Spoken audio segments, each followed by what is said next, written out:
ভারতের এক হিন্দু নেতা বলতেছে যে দেশ ভাগের মাধ্যমে দুইটি মুসলিম রাষ্ট্র হলেও আমরা একটা হিন্দু রাষ্ট্র পেলাম না। তো দেশ ভাগের পর দুইটি মুসলিম রাষ্ট্র মানে কি? এই দেশেও তো ইসলামী শরিয়া আইন চলে না, চলে চলে না। আবার পাকিস্তানের শরিয়া আইন আছে, ঠিক আছে কিছুটা। তা শরিয়া আইন হলো বাকি, না হলো বাকি, কারণ শরিয়া আইনে তো কখনো বিধর্মীদেরকে দেশের থেকে বের করে দেওয়া বা বিধর্মীদের যে উপাসনায় কোনো বাধা দেওয়ার সিস্টেম নেই। এবং ইসলামী শরিয়ার আলোকে আল্লাহ বলছেন যে যার যার ধর্ম শেষে পালন করবে। তোমরা যেই খোদার আবাদত করো আমরা সেই খোদার আবাদত করি না, তোমরা তোমাদেরটা করো, আমাদেরটা নাক গলানোর দরকার নেই, আমরা তোমার আর নাক গলাবো না, যার যার ধর্ম শেষে পালন করবে। এটা হচ্ছে ইসলামের বিধান। যেমন আমরা তো কোনো হিন্দুদেরকে বলি নাই যে ঢোল পিটান বন্ধ করো, ঢোল তো আমাদের ধর্মে না যায়। এজন্য আমরা কি ঢোল পিটাতে বলবো? বলবো না। আমরা কখনো তাদেরকে বাধ্য করি না মসজিদে নামাজ পড়তে বা একত্ববাদের স্লোগান দিতে, করি না। আমরা দাওয়াত দেই যে এক আল্লাহর ইবাদত করো, রাসূল সাল্লাল্লাহু আলাইহি সাল্লামকে রাসূল হিসেবে মানো। এই আমরা কিন্তু এটা আমাদের আর কিছু কথা নাই, ধর্মকর্ম আমাদের আমরা করি। তো শাসন বলতে হিন্দু যারা বলতেছে যে হিন্দু রাষ্ট্রের সংজ্ঞা কি? হিন্দু রাষ্ট্র কীভাবে পালন করবেন, এর আইনি ভিত্তি কি? আপনাদের সংবিধানটা কীভাবে রচিত হবে? সেখানে তো আপনি কোনো সংবিধান হিন্দু রাষ্ট্র সম্ভব না।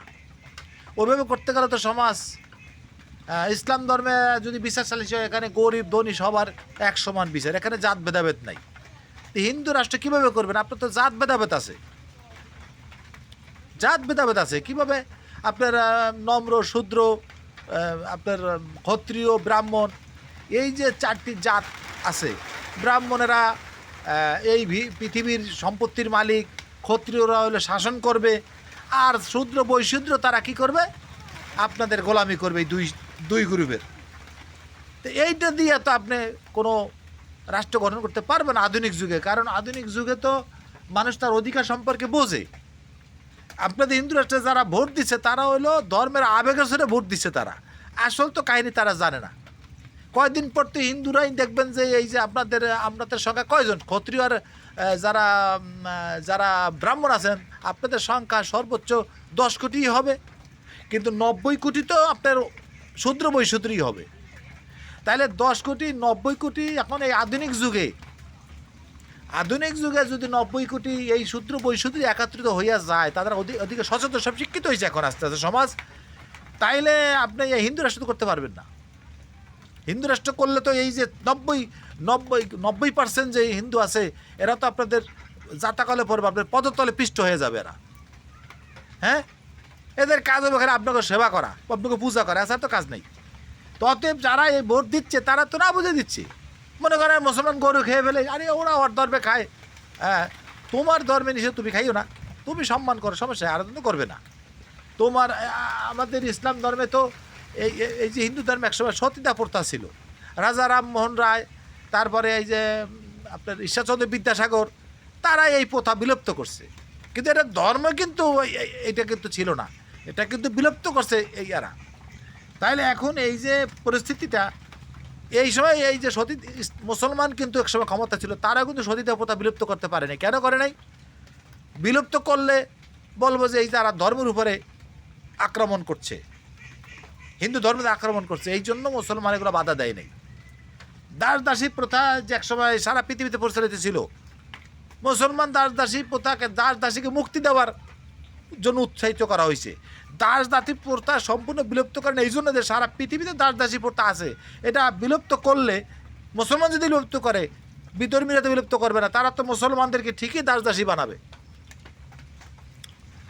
হ্যাঁ, তারা যদি বিলুপ্ত করে আমরা বিলুপ্ত করে দেবো, এখানে উৎসাহ দেওয়া হয়েছে। ব্যাপারটা এই, তা সারা পৃথিবীতে দাসদাসী প্রথা বিলুপ্ত হয়ে গেছে, ইসলামও এটাকে বিলুপ্তি ঘোষণা করেছে। কথা সোজা। হ্যাঁ, কিছু জিনিস আছে আপনার সারা পৃথিবীর একটা আইন কানুন আছে, বৈশ্বিক একটা আইন কানুন আছে, এইটার বিষয়, এটা সব ধর্ম মত সমস্ত মানুষের জন্য, যেমন মানবাধিকার, একটা মানুষ হিসেবে বেঁচে থাকার জন্য তার খাদ্য বস্ত্র বাঁচার শিক্ষা, এগুলো তার প্রয়োজন আছে। এটা সকলের জন্যই প্রযোজ্য, যাতে হিন্দু খ্রিস্টান হোক বৌদ্ধ হোক যে কোনো জাতি হোক। এটা হলো মূল কথা। এখন হিন্দু রাষ্ট্র যারা চাচ্ছেন তারা কীভাবে আপনি হিন্দু রাষ্ট্র করবেন? হিন্দু রাষ্ট্র করতে পারবেন না। আপনি কয়দিন পর তো আপনার হিন্দু যারা তারা আপনার বিরুদ্ধে আন্দোলন করবে, আপনি করতে পারবেন না তো। অতএব প্রত্যেকটা যে বুঝে শুনে করতে হয়। হ্যাঁ, আচ্ছা বাংলাদেশে যারা মুসলমান রাষ্ট্র আমরা বলি মুসলিম রাষ্ট্র, ঠিক আছে, তা মুসলমান রাষ্ট্র হইলে বাংলাদেশে কি আমরা হিন্দুদের কি বাড়ি থেকে বের করে দিই? হ্যাঁ, হিন্দুদের কি আমরা কি তার মন্দির কি ঘন্টা বাজতে মন্দির ভাঙছি? আমরা পুরাতন মন্দির একটা ভাঙছি, যে ভাঙতে আছে মন্দির না, এগুলা কঠিন না। কিছু কথা শোনা যায় ওই যে বিভিন্নভাবে, এগুলো রাজনৈতিক ছত্রছায়া, এগুলো ধর্মের কোনো বিধান না। রাজনৈতিকভাবে বিভিন্ন দল তাদের দলের চাঙ্গা করার জন্য, হ্যাঁ, বা একে অপরকে দোষারোপ করার জন্য এগুলো করে। এগুলো হলো রাজনৈতিক কারণে। একে ধর্মের কোনো ইসলামিক নেতা, কোনো আলেম ওলামা কি কোনো মসজিদ মাদ্রাসা ভাঙছে এর প্রমাণ আছে? মন্দির ভাঙছে? হ্যাঁ, মন্দির ভাঙছে এর প্রমাণ পাওয়া যায় না।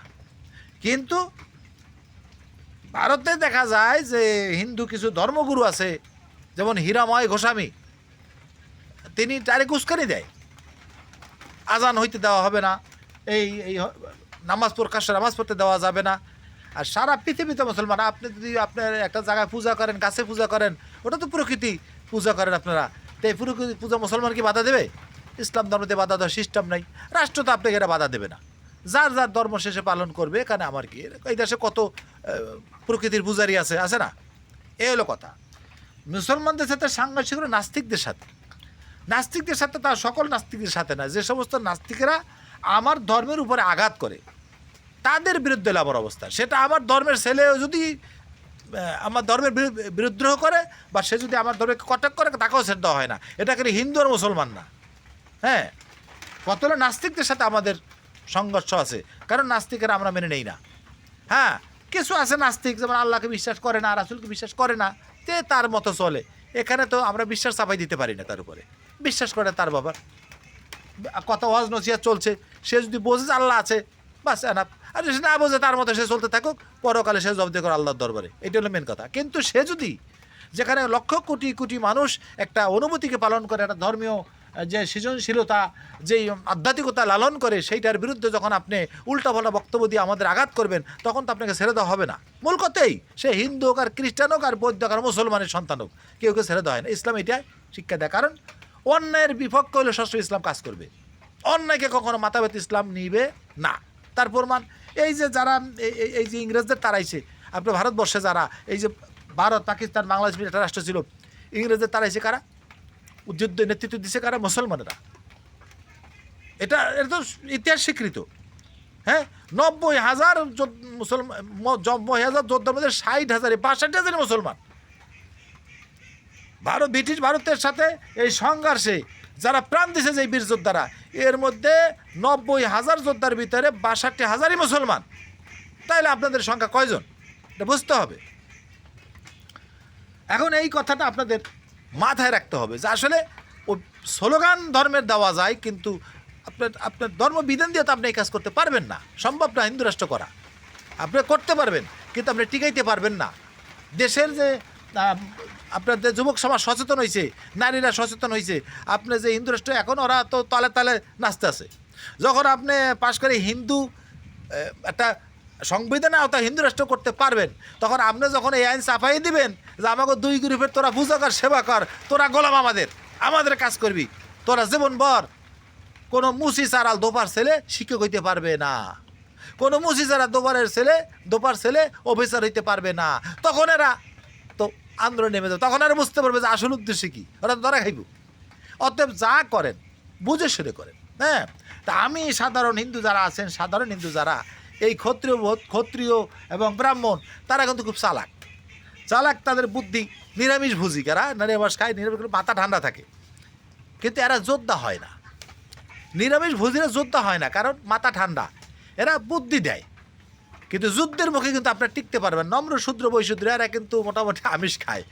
এরা যদি একবার চেতে ওঠে, ব্রাহ্মণ বা ক্ষত্রিয় পালিয়ে যাবে, এই শ্রদ্ধার আসন কিন্তু থাকবে না, আপনি হারিয়ে যাবেন। কারণ আপনার এই আইনই তো বৈষম্য। যেখানে একটা সাধারণ হিন্দু ছেলে যে অপরাধ করে সেইটা যদি তার জন্য মৃত্যুদণ্ড হয়, ব্রাহ্মণের ছেলের জন্য চুল কামাইলেই যথেষ্ট হয়। আপনার বিধানে আছে, এটা দিয়ে তো রাষ্ট্র পরিচালনা করা সম্ভব না। যাক, আমি কারো অনুভূতি আঘাত দিতে চাই না, মানে কথাটা বুঝাইতেছি যে আপনি রাষ্ট্র করতে চাইবেন, রাষ্ট্র করলে তো আপনার একটা সমান একটা নিরপেক্ষ রাষ্ট্র আপনাকে করতে হবে। তা আপনার ধর্মবিধান আপনি এটা কীভাবে করবেন তার প্রমাণ তো ভারত দেখতে পাচ্ছি। মসজিদ ভাঙতেছেন, 700 বছর পুরাতন মসজিদ, তাও ভেঙে দিচ্ছেন। বিমান মধ্যে মসজিদ, তাও সহ্য করতে পারেন না। এইটা দিয়ে তো হিন্দু রাষ্ট্র করতে পারবেন না। হিন্দু রাষ্ট্র করেন, নিষেধ তো নাই। হিন্দু রাষ্ট্র করলে মুসলমানদের ধর্ম পালন করবে, তার মতো তাকে চলতে দেন, সে যা খায় খাক, ওটা নিয়ে আপনার নাক গলানোর দরকার নাই।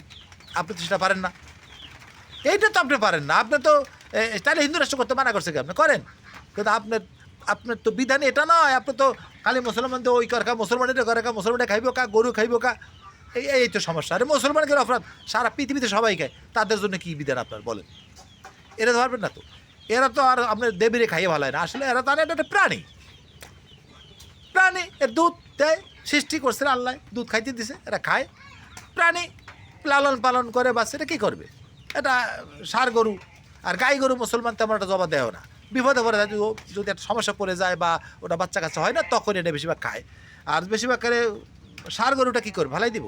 এটা অর্থনৈতিকভাবে আমিষ হিসেবে তারা খায় বা স্বাদ লাগে খায়।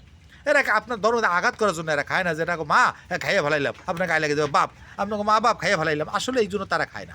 মুসলমান আমরা যারা গরু গোস্ত খাই, মুখে স্বাদ লাগে, আমিষের ঘাটতি পুরো, শরীরে শক্তি সঞ্চয় হয়, এই আর কিছু না। এইখানে আপনাকে মা বাপ খাইয়ালাই আমরা জবাই করি, ব্যাপারটা আপনি পশু মনে করি এই। আর আপনার অনুমতিতে ওটাকে মা মনে হয়, সেটা আপনি মান্য করেন, আপনি খাইয়েন না।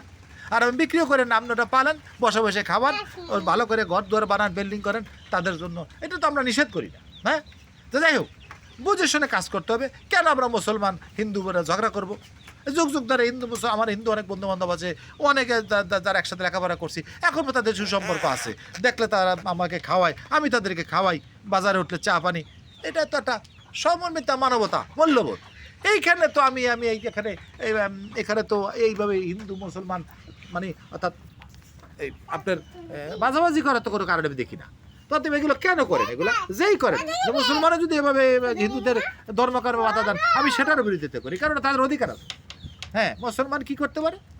দাওয়াত হিন্দু দিতে পারে, তাই এটা অসুবিধা কিছু না। অতএব এই জন্য আমি সকলের কাছে আহ্বান জানাই, আসুন এই ভেদাভেদ ভুলে আমরা সঠিক পথে মানবতাকে মূল্যায়ন করি, মনুষ্যত্ববোধকে জাগ্রত করি।